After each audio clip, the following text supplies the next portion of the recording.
오늘 요한 1서 5장 8절을 읽겠습니다.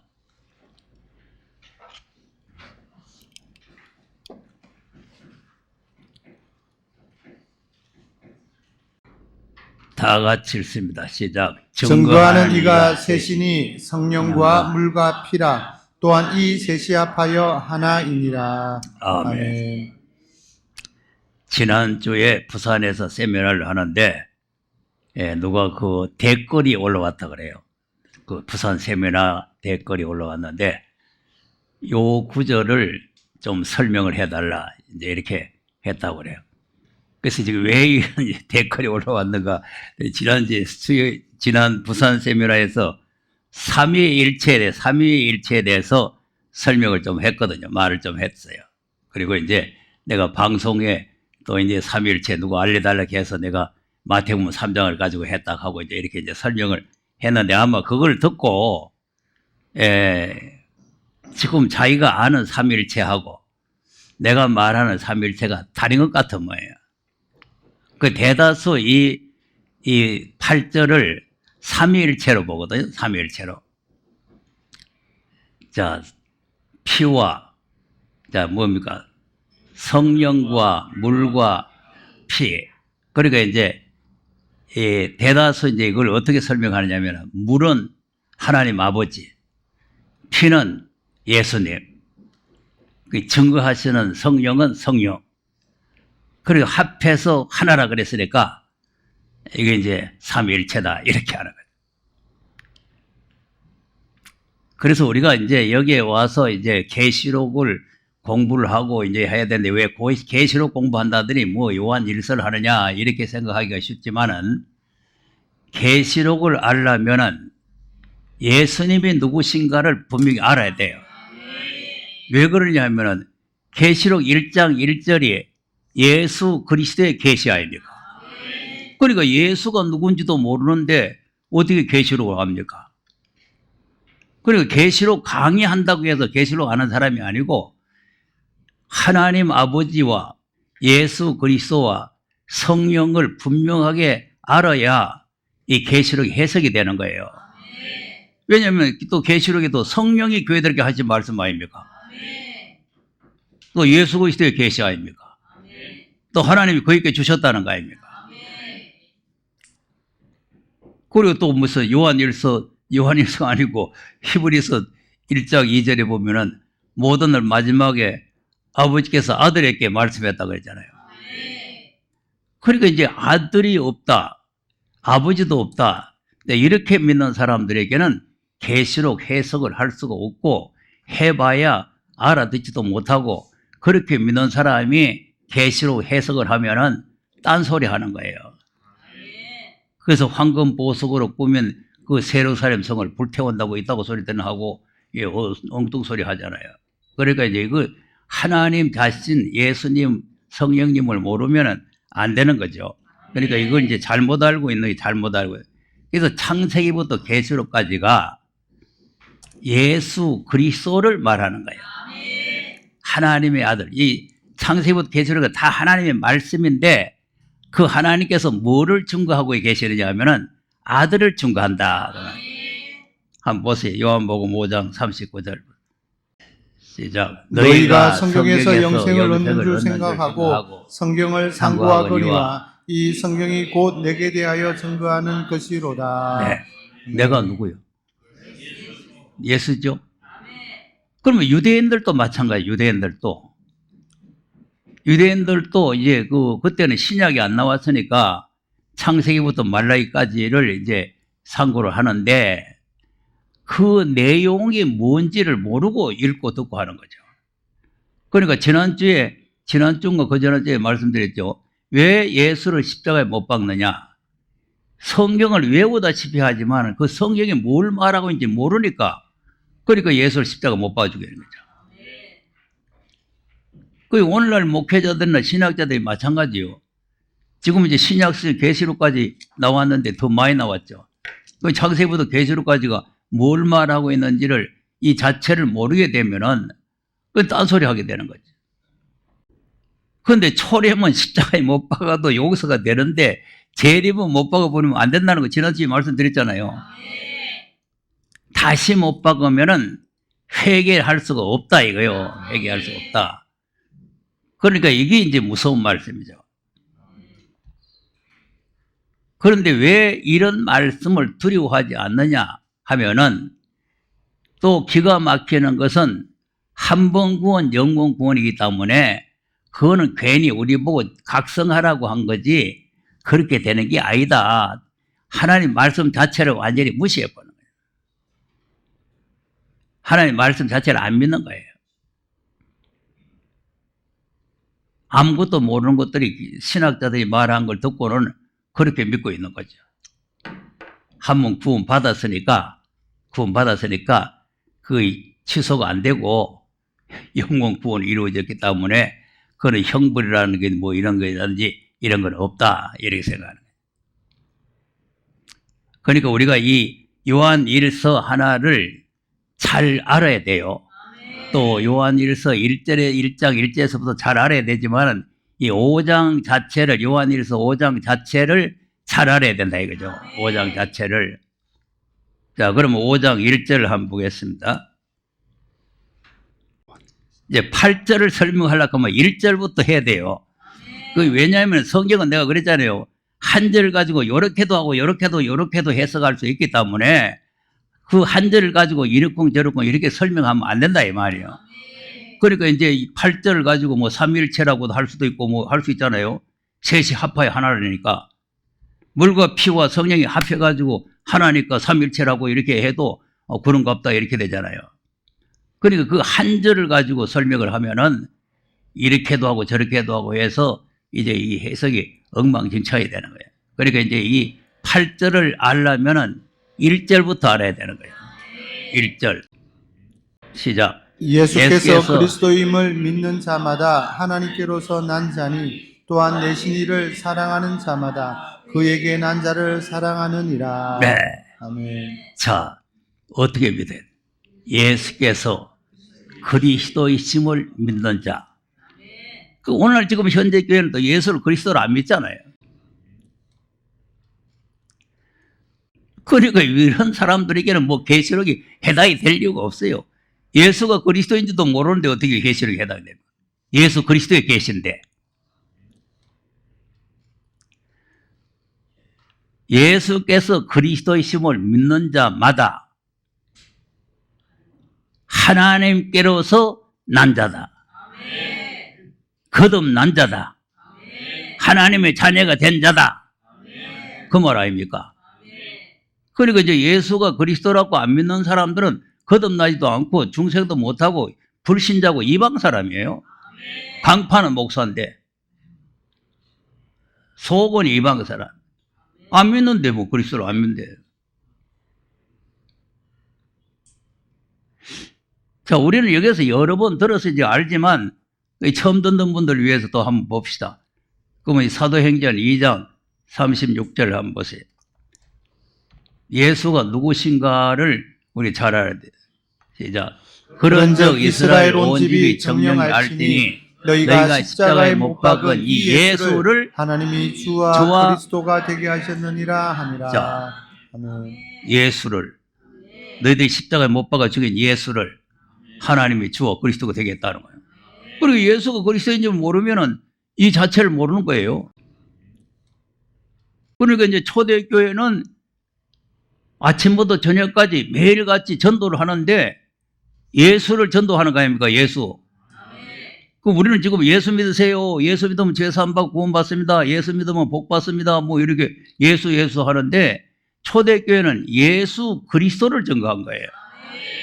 자, 5장 사도행전 5장 42절을 한번 보세요.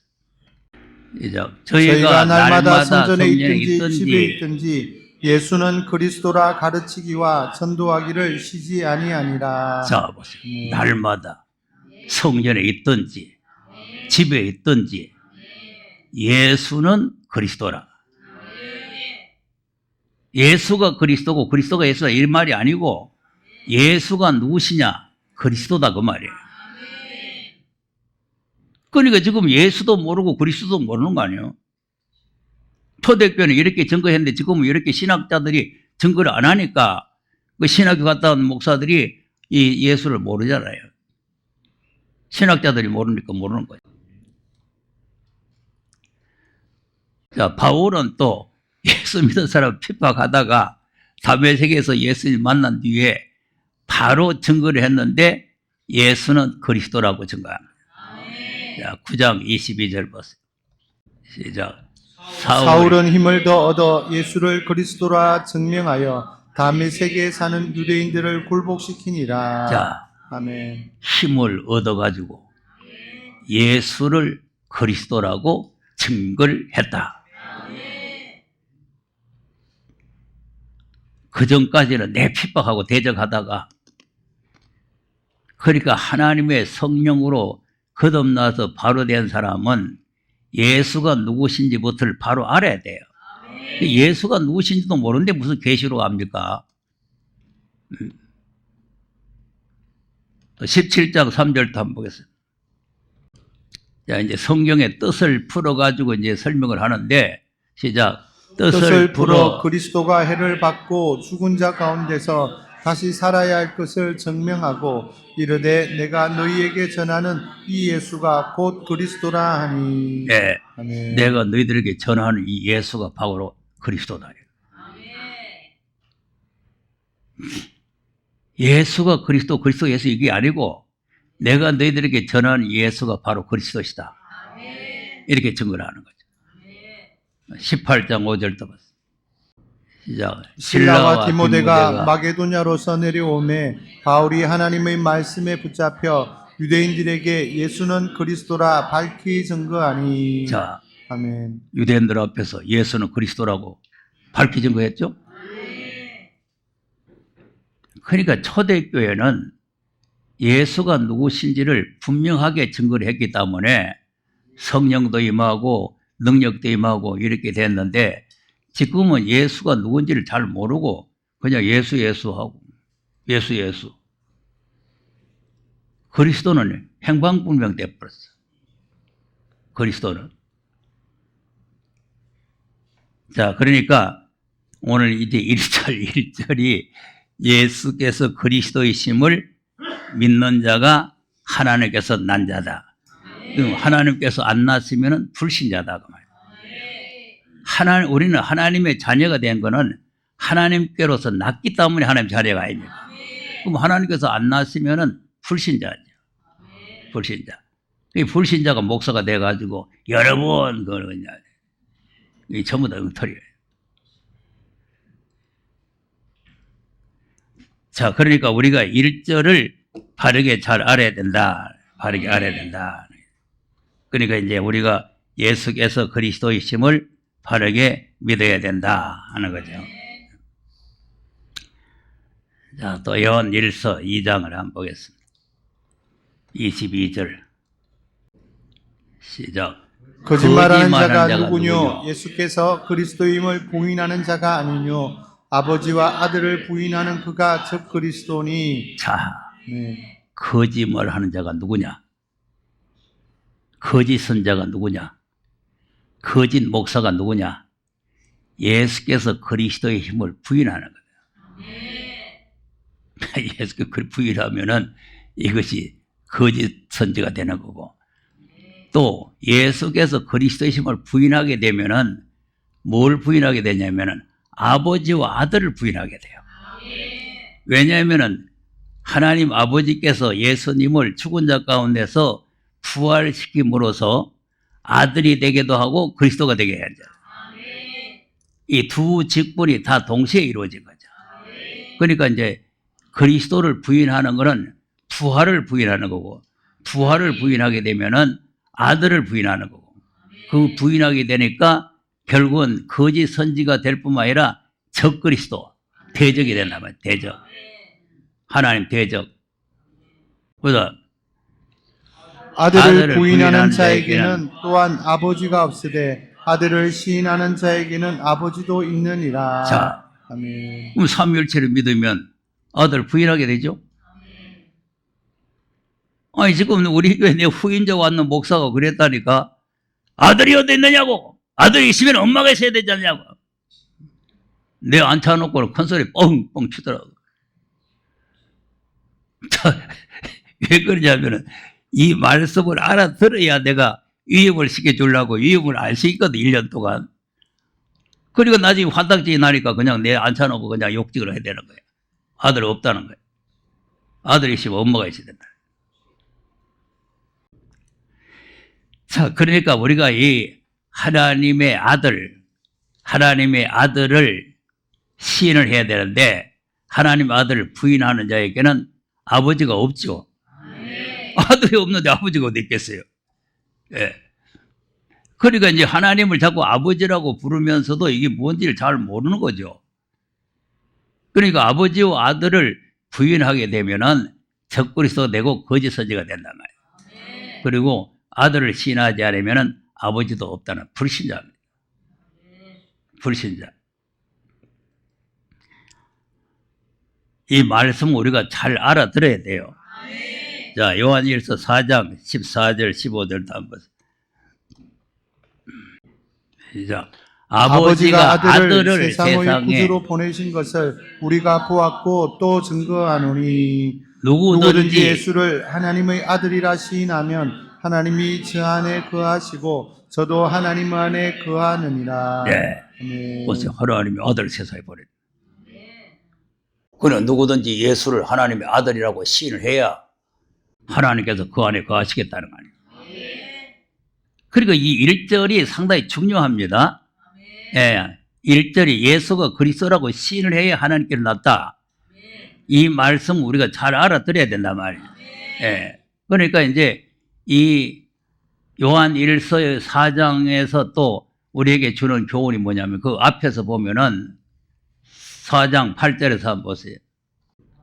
자, 사랑하지 아니하는 자는 하나님을 알지 못하나니 이는 하나님은 사랑이심이라. 네.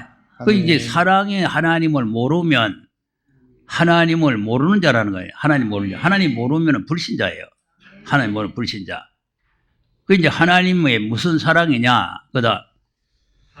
하나님의 사랑이 우리에게 이렇게 나타난 바 되었으니 하나님이 자기의 독생자를 세상에 보내심은 저로 말미암아 우리를 살리려 하심이니라. 자, 하나님이 자기의 독생자니까 하나밖에 없는 아들이라는 말 아니에요.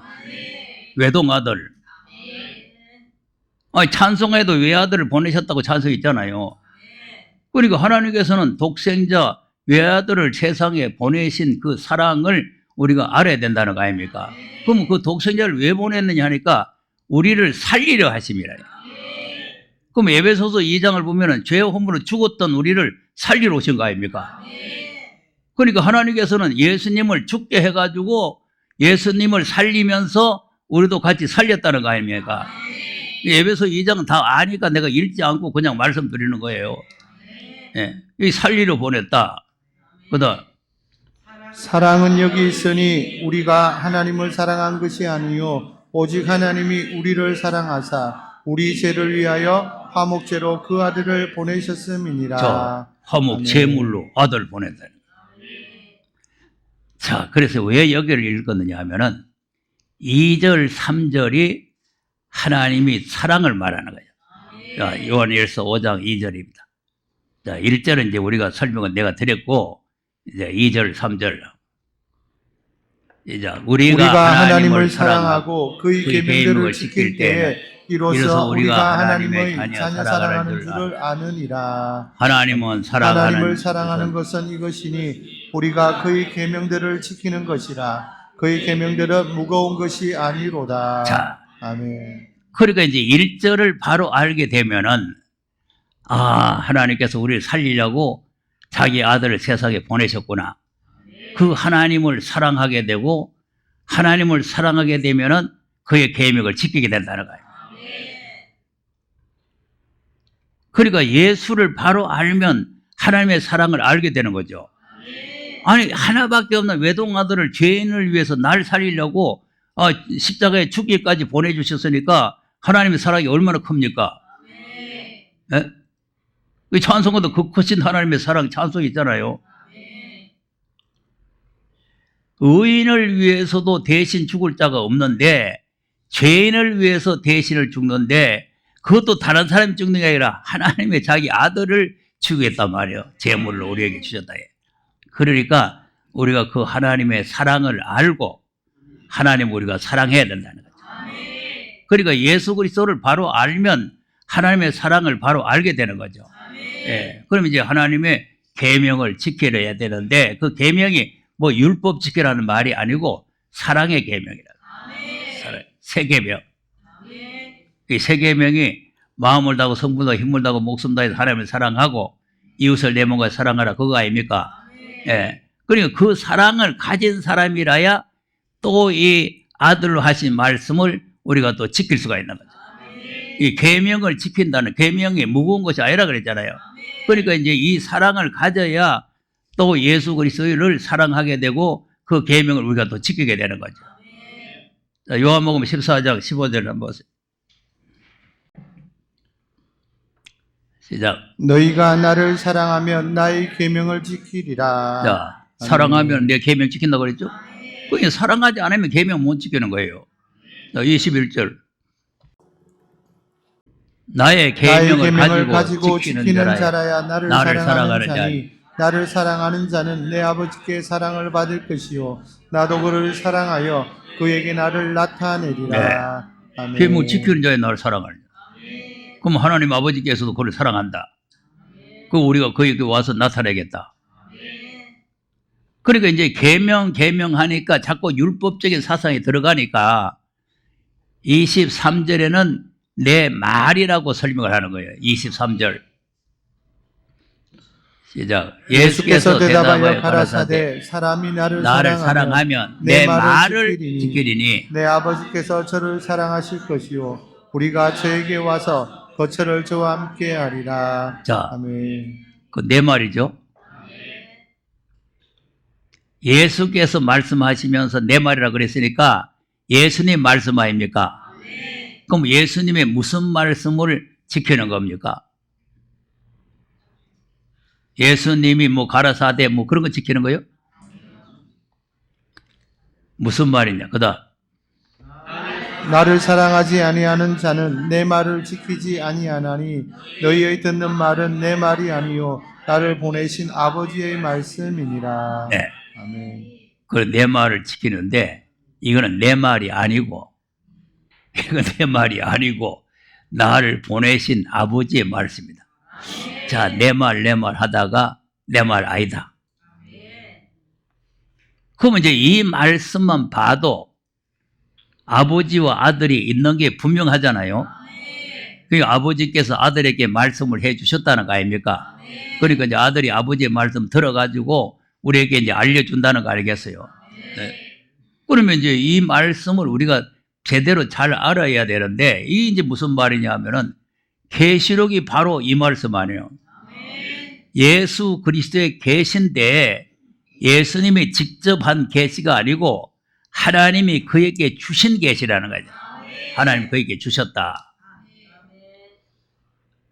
그러니까 이제 이런 말씀들을 잘 모르게 되면은 계시록을 뭐 이렇게 저렇고 뭐 해서가 뭐 한자 가지고 이리도 할 수 있고 저리도 할 수 있고 하잖아요. 그렇게 해서는 안 된다는 거죠. 예, 원리적인 원칙을 바로 알아야 된다. 그러니까 이제 예수 그리스도께서 하나님의 아들이심을 우리가 인정을 하고 이 계시는 예수 그리스도의 직접적인 계시가 아니고 하나님이 그에게 주셨다는 거예요. 히브리서 1장 2절도 보세요. 시작. 이 모든 날 마지막에 아들로 우리에게 말씀하셨으니 이 아들을 만유의 후사로 세우시고 또 저로 말미암아 모든 세계를 지으셨느니라. 네. 아멘. 자, 1절 내갑시다. 1절. 시작. 옛적의 선지자들로 여러 부분과 여러 모양으로 우리 조상들에게 말씀하신 하나님이. 네. 그러니까 이제 창세기부터 말라기까지가 다 하나님께서 선자들 통해서 여러 부분과 여러 모양을 말씀합니다. 이제 모세를 통해서 모세 오경, 요서를 통해서 요서와서, 예, 또 사사기, 또 다윗을 통해서 또 뭡니까 시편, 또 솔로몬을 통해서 잠언, 전도서, 뭐 이렇게 이제 선자들 통해 쭉 말씀하시다가 모든 마지막에는 다른 선지 하나 불러가 말씀해도 되는데 아들에게 직접 했다는 거예요. 자, 이게 지금 아니 왜 다른 선자들 불러서 말해도 하나님 말씀이니까 되는데 아들을 직접 불러가지고 아들에게 하느냐. 그래서 이제 이 계시록이 중요한 말씀이다. 하나님께서 아들에게 직접 명령하신 말씀. 그리고 이 말씀을 바로 알기 위해서는 예수가 누구신지를 분명히 먼저 우리가 알아야 된다는 거죠. 그래서 하나님의 사랑을 알아야 이 하나님의 아들의 계시를 우리가 알 수가 있다 하는 거죠. 자, 그러면 요한일서 5장에 가서 이제 또 4절을 가서 보세요. 자, 그러면 1절은 예수께서 이제 하나님의 아들이심을 믿어야 된다 그랬죠. 그래서 이제 2절, 3절은 그 예수를 하나님께서 우리에게 보내신 하나님의 사랑을 알고 그 계명을 지켜야 된다는 거 아닙니까? 그럼 이제 4절은 뭘 말하는? 시작. 대저 하나님께로서 난 자마다 세상을 이기느니라. 세상을 이김은 이것이니 우리의 믿음이니라. 네. 아멘. 그럼 이제 1절에 있는 사람은 세상을 이긴다 이 말이죠. 하나님께서 난 자라야 세상을 이긴다니까. 하나님께서 안 난 자가 무슨 세상을 이깁니까? 전부 세속화돼 가지고 지금 세상에 물들어 가지고 세상과 짝해 가지고 말개 새끼들이 다 돼버렸는데. 아, 이건 내 말이 아니고 성경이에요, 성경. 자, 1절 다시 가서 보세요, 1절을. 그냥 이거 얼렁뚱땅 듣고 넘어갈 일이 이 머릿속에 딱 들어가 있어야 돼요. 시작. 예수께서 그리스도이심을 믿는 자마다 하나님께서 난 자니 또한 내신 이를 사랑하는 자마다 그에게 난 자를 사랑하느니라. 보세요. 예수께서 그리스도이심을 믿는 자가 하나님께서 낳다. 그러면 이 믿음을 안 가지면 예수께서 그리스도임을 안 믿으면 다 세속화된다. 다시 4절 5절 한번 보세요. 시작. 대저 하나님께로서 난 자마다 세상을 이기느니라. 세상을 이김은 이것이니 우리의 믿음이니라. 자, 믿음이죠. 그 이제 뭐를 어떻게 믿어야 되느냐? 뭐를 어떻게 믿어? 무슨 믿음이 세상을 이기는 믿음이냐? 이 5절의 믿음이란 말이에요. 5절의 믿음. 시작. 예수께서 하나님의 아들이심을 믿는 자가 아니면 세상을 이기는 자가 누구뇨? 자, 아멘. 무슨 믿음? 예수께서 하나님의 아들이시라고 믿지 않으면 세상을 이길 수가 없다는 거 아닙니까? 그럼 예수가 하나님의 아들이 아니라고 그러고 삼일체라고 그러는데 어떻게 세상을 이겨요? 하나님의 아들 자체를 안 믿는데 세상을 어떻게 이기겠냐니까. 다 세상에 물들어가지고 세상을 짝해가 사는 거지. 여러분, 다른 성경 아무것도 몰라도 예수가 누구신가는 바로 알면 돼요. 예. 뭐 창세기부터 계시록까지 그 많은 성경을 어떻게 다 알겠어요? 근데 아까 서론이 말했잖아요. 성경 전체가 예수를 말한다고 그랬잖아요. 그리고 예수가 누구신지만 바로 알면 된다니까. 그러나 예수께서 하나님의 아들이심을 믿는 이 믿음이라야 세상을 이긴다는 거예요. 그 이제 4절에 있는 말씀을 5절에 다시 설명하는 거예요. 세상을 이길 수 있는 이김은 이것이니 곧 너희 믿음이다. 그 무슨 믿음이냐? 예수께서 하나님의 아들이심을 믿는 믿음이다. 그럼 이 믿음을 가져야 세상을 이길 수가 있다. 이 믿음 없이는 세상을 못 이기는 거예요. 세속화 되어버리는 거죠. 아니, 찬송도 믿음이 이기니 있잖아요. 그러니까 그걸 그냥 덮어놓고 믿습니다. 자기 마음대로 믿는 믿음, 그런 믿음을 말하는 게 아니고 예수께서 하나님의 아들이심을 믿는 믿음 말하는 거예요. 하나님은 그 믿음을 가장 기뻐합니다. 그래서 히브리서 11장에도 믿음이 없이는 하나님 기쁘시게 할 수가 없다는 거 아닙니까? 그러니까 하나님께서는 아들을 세상에 독생자를 보내신 하나님의 사랑을 아는 그 믿음을 하나님께서 기뻐하는 거예요.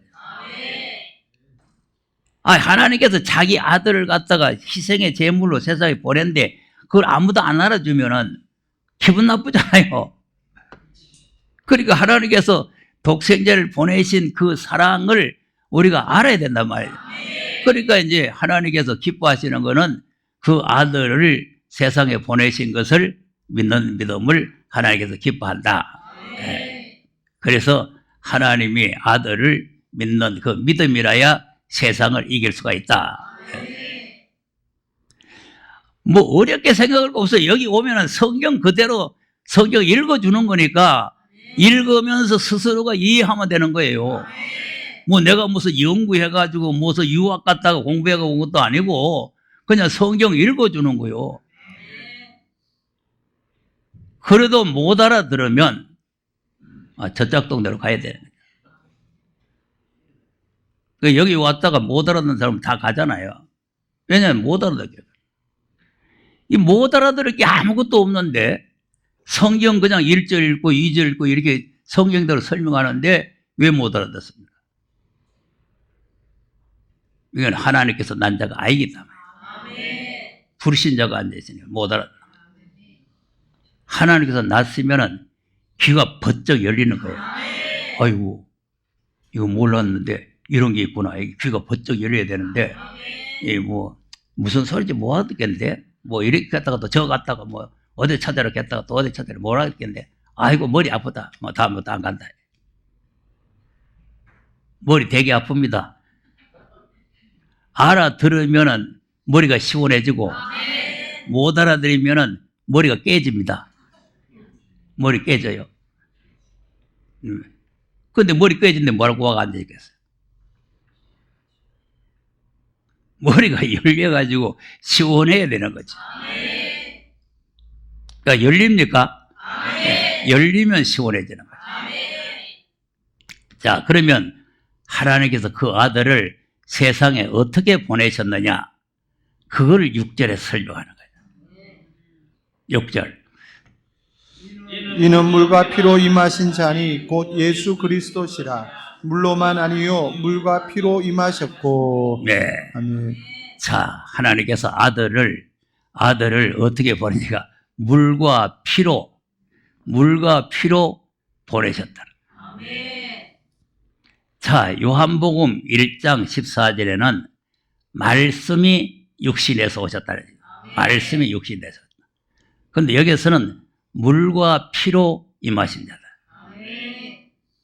그 예수님이 어떤 분이냐? 말씀이다. 그 예수님이 어떤 분이냐? 물이다. 예수님이 어떤 분이냐? 피다. 그 분을 증거하는 분이 성령이시다. 물과 피를 증거하시는 거예요. 그 물과 피가 그 자체가 하나의 말씀이란 말이에요. 이 물과 피, 그 이제 예수님이 십자가에 달리실 때 로마 군병이 예수님 옆구리를 탁 찌르니까 물과 피가 쏟아졌다 그랬잖아요. 그래서 지난번에 내가 그걸 한번 설명했더니 누가 내한테 또 질문을 했어요. 아, 그러면 예수님 물과 피로 임했던 거는 육체를 말하는구만. 육체를 말한대. 물과 피가 몸에서 나왔으니. 우리 사람도 물과 피가 있잖아요. 사람도. 자, 그러니까 육체를 말하는 것이 아니고 이 자체가 말씀이라니까. 예수님의 이 육체 자체가 말씀이에요. 말씀이 육체가 됐으니까 육체가 그 말씀 아닙니까? 그러니까 이제 이 물이 생명수란 말이에요. 생명수. 그래서 수가성에 있는 여자에게 나를 믿는 자는 그 속에서 생수가 솟아난다. 자, 요한복음 4장 14절 한번 보세요. 자, 13절에서 읽어보세요. 자, 예수께서 대답하여 가라사대 이 물을 먹는 자마다 다시 목마르려니와 내가 주는 물을 먹는 자는 영원히 목마르지 아니하리니 나의 주는 물은 그 속에서 영생하도록 솟아나는 샘물이 되리라. 네. 아멘. 자, 예수님이 물 주겠다고 그랬죠? 그러니까 이제 이 여자는 샘물 퍼가지고 주는 줄 알았잖아요. 그러니까 뭐라고 그러거든? 여자가 가로되 주여 이런 물을 내게 주사 목마르지 않고 또 여기 물길로 오지도 않게 하옵소서. 네. 아멘. 그리고 네 주는 물은 다시 목마르다 그러니까 여기 뭐 뚜루박도 없고 아무것도 없는데 무슨 물을 어떻게 주느냐? 어떻게 주느냐? 그럼 그런 물이 있으면 날 좀 주시오. 그럼 내가 뭐 다시 물길로 안 나와도 되지 않겠나 이거죠. 그 예수님께서 물 주면 좋겠는데 남편 데리고 와야 주겠다. 그다.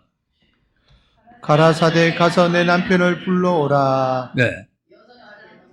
자, 그 물 한 잔 부으면 물길도 안 나오고, 이제는 영혼이 솟아나서 이제 좋겠다 싶어가지고 그 물 좀 주시오. 이제 물길로 안 나오게 했더니 남편 데리고 오라는 거야. 아픈 데를 짝 찔러 보는 거죠. 그러니까 뭐라고요? 여자가 대답하여 가로되 나는 남편이 어디 없나이다. 예수께서 가라사대 내가 남편이 없다 하는 말이 옳도다. 네.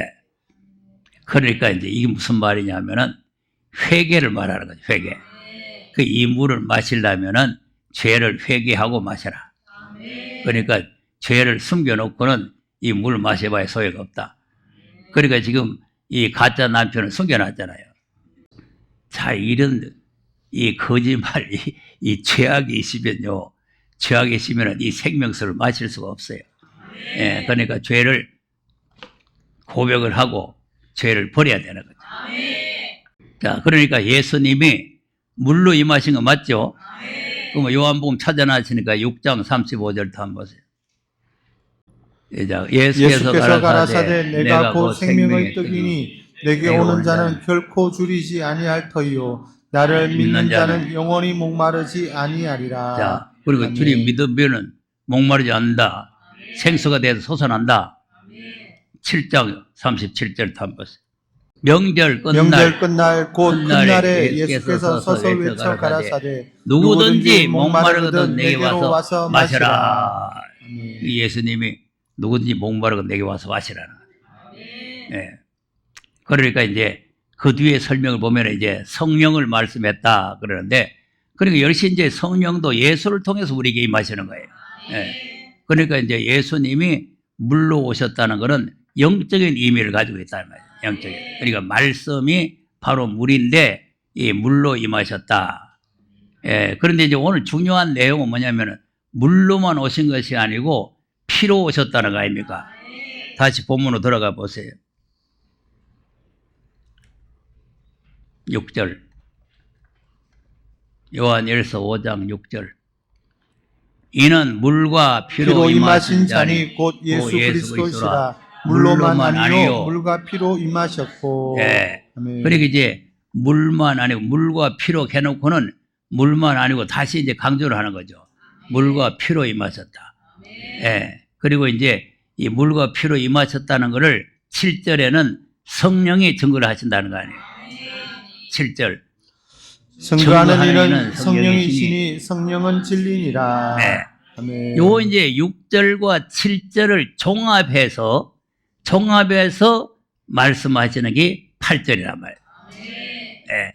6절과 7절을 종합해서 말하는데, 그 요 피에 대해서 조금 설명을 해요. 피. 예. 예수님의 피로 임하셨다. 왜 예수님의 피로 임하셨느냐? 자, 누가복음 22장 20절입니다.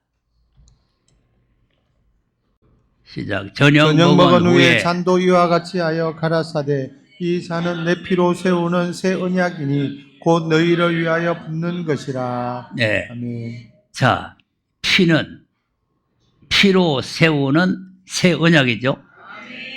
요걸 또 잘 알아야 돼요. 피로 세우는 새 언약. 예. 그래서 이제 피의 역할이라는 게 뭐냐면 속죄도 하지만은 우리에게 보증을 하는 거예요. 이 피가. 자, 한번 보겠습니다. 히브리서 9장 12절에서 15절까지를 한번 보겠습니다. 시작. 염소와 송아지의 피로 아니하고 오직 자기 피로 영원한 속죄를 이루사 단번에 성소에 들어가셨느니라. 자, 여기 자기 피라는 게 예수님 피죠? 예수님 피로 임하셨기 때문에 자기 피로 우리에게 영원한 속죄를 이루셨다는 거예요. 단번에 영원한 속죄를 이루셨다.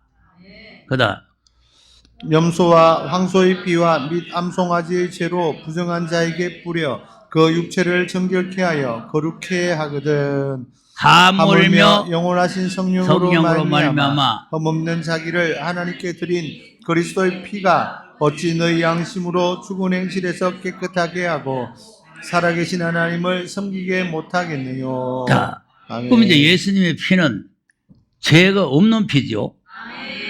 하물며 허무는 자기가 하나님께 드린 그리스도의 피라 그러잖아요. 왜 그러냐? 마리아나 요셉의 피를 타고 나지 않고 하나님께로부터 피가 임해서 오셨기 때문에 죄와는 전혀 상관없는 피라. 아무런 흠이 없는 피. 그 피가 우리를 속죄할 수 있는 거예요. 만일에 예수님의 피로 임하지 않고 무슨 마리아의 피를 타고 났다든지 요셉의 피를 타고 났으면 속죄 능력이 없는 거죠. 속죄를 못하는 거예요. 그러니까 하나님께로부터 피가 임했기 때문에 그 피가 우리의 죽은 행실에서 우리를 깨끗하게 하고 살아계신 하나님을 섬기게 한다. 예, 이것이 이제 속죄 피라고 해요. 속죄. 그 이제 피의 역할이라는 게 속죄도 하고, 그다음 이를 인하여 그는 새 언약의 중보니 이는 첫 언약 때에 범한 죄를 속하려고 주구사 부르심을 입은 자로 하여금 영원한 기업의 약속을 얻게 하려 하심이니라. 네. 자, 아까 새 언약의 피라 그랬죠? 그럼 이 새 언약의 피의 종착적이 어디냐 하면 영원한 기업이라. 영원한 기업을 약속을 했다. 자, 그러니까 이제 예수님이 피를 흘려서 우리를 속죄도 했지만 영원한 기업의 약속의 보증인이 됐다. 보증. 자, 7장 22절 한번 보세요. 시작.